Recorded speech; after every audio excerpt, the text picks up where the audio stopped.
Hey guys, Beesbox here. Today I want to go over the Brogny effect. There's a special mechanic when it comes to one of his passives on his shield that you may already know about, but we're going to explore it a little bit deeper than what everybody does know. Before that, into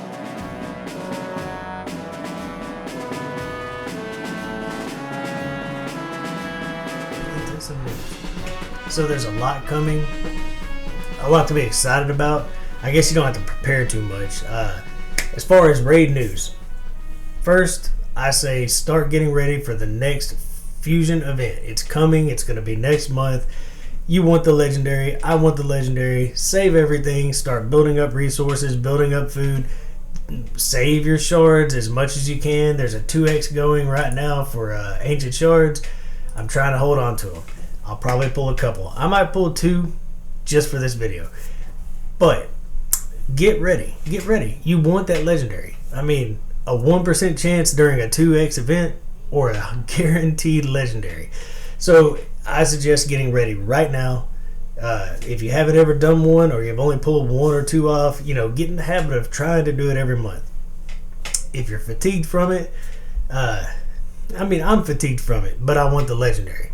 Anyways, that's my advice. So before we get into this Brogny effect, also they have announced the AI is coming. The control of the AI, being able to tell your characters to prioritize a certain move, is going to be amazing. You can finally take Vizier and tell him only use A1 on the clan boss. I can't wait. It's going to be fun. I'm going to come up, I think from now on when I do hero guides, I'm going to go over the ways we could manipulate their AI, because it's going to be a huge part of this game. There are some moves you just don't want to use in certain situations. Speaking of which, in different situations you can now have, I believe it's up to 20 saved teams.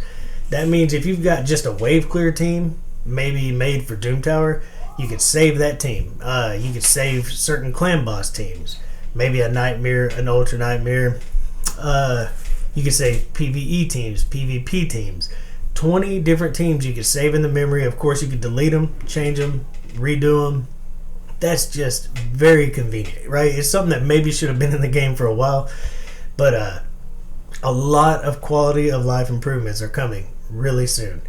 Definitely something to get ready for. Also, when it comes to arena 3 versus 3, there's going to be options in different places where you pretty much check a box that says I do want to auto run as soon as I go in or not. So if you have a full auto team on clan boss that starts out on auto, it's kind of a rarity, to be honest, but if you do, you can tell it start on auto.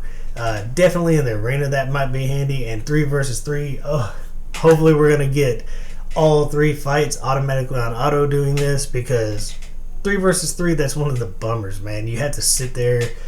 It's just not as fun as it sounded like it would be. Alright, so there's a lot coming down the pike. Be getting ready for the next fusion. I'm super stoked about getting control over prioritizing certain moves. We're going to be able to change our game quite a bit using weaker heroes to do further content. All kinds of great ideas. Alright, so the Brogny effect. You may have heard about it. Brogny has a special effect. Let's get in here and pull him up. That makes him amazing on clan boss. But it's not just clan boss. So I finally got mine booked out. Hooray. He's amazing. Once he's booked, he's literally needs to be booked. If you're going to use Brogny, there's no reason not to use him. Book him out. Every book counts. But when it comes down to it, this passive, when anybody's under a shield, this does not have to be his shield. It can be his shield, Valkyrie's shield, a shield set. When anybody takes damage, they will reflect 25% of that damage back. Not to mention, they heal underneath that shield for 25% of the damage that comes in. That's super cool. Makes any shield valuable with Brogny on your team. But the reflect damage is super special on Brogny. It does not work on anybody else. Now that I know for sure that Plarium says this is the way it's going to be, let's go over it. When you're on a clan boss team and everybody's under a shield and the AoE slam comes in, they all reflect 25% damage and can proc War Master or Giant Slayer. That's 5 hits every time you take a slam. So putting Giant Slayer right here changes everything. He's getting 5 hits every time that AoE comes in. It's turned him into an amazing clan boss hero. If you haven't seen the new world record set by Pavo, and of course that's being beaten by people with better gear now, but it was like 212 million. I mean, it's already gotten up over like 225 million at this point. 1 key on Ultra Nightmare. Brogny is a huge part of that team. Now that's a very specific team. We're not going over that team. My boy Deadwood Jedi, always on top of those things. That's the place to go if you want to watch Pavo's team at work. And people have improved on the gear and such. Really tough, very specific heroes and speeds. We're not getting into that team. We're getting into what Brogny can do. So all those extra Giant Slayer procs every time you take a slam mean Brogny does a lot of damage. Bringing another shielder, he can extend their shield, and then when that wears off, he can place his own shield. Can keep you under a shield constantly. It's not just clan boss. Let's jump in a fight. So I was playing around with this idea, and now keep in mind we're going to go to the Scarab bot. So I actually have Septimus in a destroy set along with the Armiger. Septimus can only do 10% damage now. He's capped with his big move. His A1 actually hits hard. It possibly could do even more. But this is going to tear that shield down quick. That's why I have 2 heavy hitters. They can do that for me so that we start getting more and more damage out. We're just going to speed through this with a couple of shielders, and I'll just get you to the boss and watch what happens every time we actually take a hit under a shield and get that proc of Giant Slayer. Okay, so we're just going to go full auto, and the idea is our 2 heavy hitters are going to tear the shield down quickly, but we'll put it on ×1. We're watching for the red numbers. Even if it's small at first, it'll get larger and larger as we tear his purple shield down, take his max HP down. So here we go. We're going to get in here, hopefully place a shield quickly, and then if we take a hit, we're not worried about it. We're going to get extra Giant Slayer procs. So for now, we're just going to start working through him. Of course, we have lots of turn meter control right now. That'll slow down in a minute. We've already got his shield down quite a bit, and we're waiting on the Scarab King to take his turn. So here we go. He takes his turn. Everybody under shield. Look at all those red numbers flying up. Not every one of those is a Giant Slayer proc, but I saw at least 2 or 3. And as that shield comes down, they get stronger. Now this works on clan boss much stronger. He has a greater HP pool. But on bosses, bringing Brogny doesn't just protect you. It heals you underneath that shield. By the way, Septimus came in here very low health, and he's healing up every time he takes a hit and there's a shield on him. So we're not worried about if somebody does take a move without a shield, it's going to proc that hit, and the people with the shield right here have a chance to actually proc Giant Slayer off of Brogny. We got pretty unlucky on that one, but no problem at all. So let's speed this up now that we kind of get the idea, but just watch those red numbers flying up. That's just a bunch of extra damage we're getting on somebody that doesn't have a great HP pool, but it's extra damage, making it go quicker and quicker. Now his shield's down. We're going to have no problem killing him. But this works on any boss. Ice Golem, Dragon, anywhere you go, you put the shield up, every hit you take has 5 chances of landing Giant Slayer from Brogny. So he's not, he's healing you under that shield, he's protecting you with the shield, and he's getting massive hits against bosses with high HP. It's hard to, you don't want to take hits from the spider in the spider's den, because that means she's healing up and taking turns. So that's one place that it doesn't work out too great, but if he's on your team in the spider's den and she does take a move, at least it makes up for some of that healing she does. But he makes fights like this a little bit quicker, a little bit easier. He protects you through them. So let's just show what he does in Clan Boss. Now this is not going to be a speed tune team. I'm going to do my Nightmare. I haven't taken a hit yet. I've been so busy, you couldn't even believe. But let's just go into Nightmare.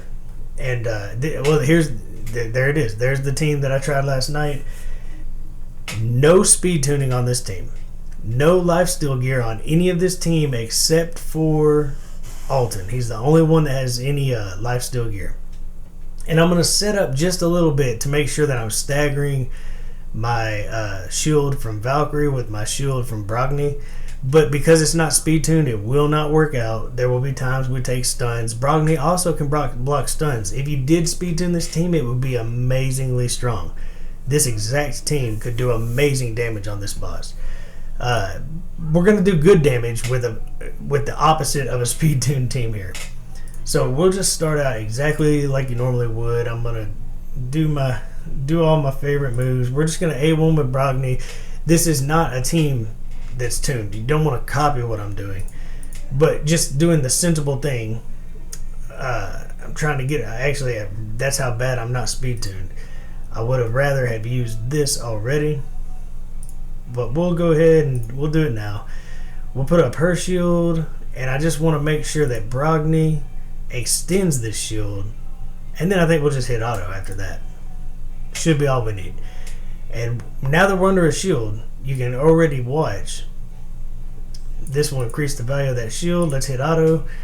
I'm going to put this on 1 for just a minute. Now watch our Giant Slayer procs. We only got 1 out of that hit, but that's 1 that you normally wouldn't get. We have counterattacks coming in now, so we'll speed this back up. Just watch the red numbers. The big red numbers are going to be our Giant Slayer and War Master procs. And we're just not right now. We're hitting for 47,000 without the debuffs on, and I think it's 70-something thousand when they're up. So here we go. Here's a hit. We actually got a proc off of a single target hit, and we blocked the stun.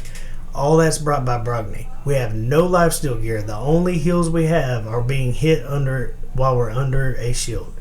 So let's watch this fight. Let's see how it goes. Absolutely no speed tuning. It doesn't make sense. Some are 220. Some are 170. They're just not made, but they're going to do a pretty good job because of the synergy between them. We still have attack down. We do have our debuffs. We have a poisoner. We have shield. And we also have counterattacks. And we have Brogny's special shields and his chance when he lines up to block the stun. Speed tuned, it would be guaranteed. Let's see what happens.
Okay, so like I say, totally not speed tuned, But look at the damage that Brogny pulls out because of all of those extra Giant Slayer procs. And I ran this team yesterday on Nightmare also, just trying to make a video, and it was too late for me to get it out. And did like 37, 38 million. I went to round 45. Not an unkillable team. If this were tuned, you could last well beyond round 50. But it's not all about Clan Boss. The point is, bringing him on a boss with Giant Slayer as his mastery can actually bring a lot of extra damage against anything with high HP. Something that if you didn't know already, like Pavo's amazing unkillable or amazing world record team, afterwards people started getting a hold of Polarium, and they said that's the way Brogny's going to work. He's the only reflect damage that can proc a Giant Slayer proc or a War Master proc. Giant Slayer is the way to go because typically all 5 people are under a shield.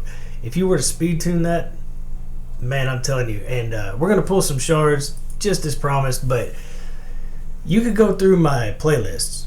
The reason I don't use that team is I do have a team that can hit for 60 million on Nightmare, about 50 million on Ultra Nightmare. I basically can 2-key Ultra Nightmare, 1-key Nightmare, and 1-key Brutal with the same team, same setup. But go through my playlists. My Batman team, that is a cool team. It's the same setup all the way through. It can get you all your keys.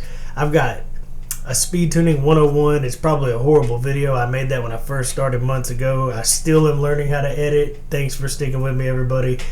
But I've got a lot of content I've been trying to put out, basically one a day. So do we just pull 10? I mean, we're just now starting to save up for the next month. Let's just pull 10 for the video's sake, right? I'm definitely about due. I've had some pretty rotten luck. Hexia is new, and on this account, Ultimate Gaelic's new. So I'll pretend like I'm super excited, I suppose, about that. Well, there we go. I've got some epics. I'll take that. Well, guys, I just wanted to go over the Brogny effect. It's actually pretty powerful, and he does so much more. He's blocking, debuffs, he's keeping you alive, and behind that shield, when you're low health, he puts that shield up. As they're eating that shield away, he's healing your health back up, bringing you right back to a better state before he comes back around, increases that shield's effectiveness. Or playing with 2 shielders is a great way to go. So I want to go over it. Hopefully this helps you out. If you got Brogny, he's more useful on bosses than you might have thought. He's useful everywhere. He's a great champ. So go out, enjoy him, play around. You might want to switch that mastery from War Master over to Giant Slayer just because of that. And until next time, enjoy the grind.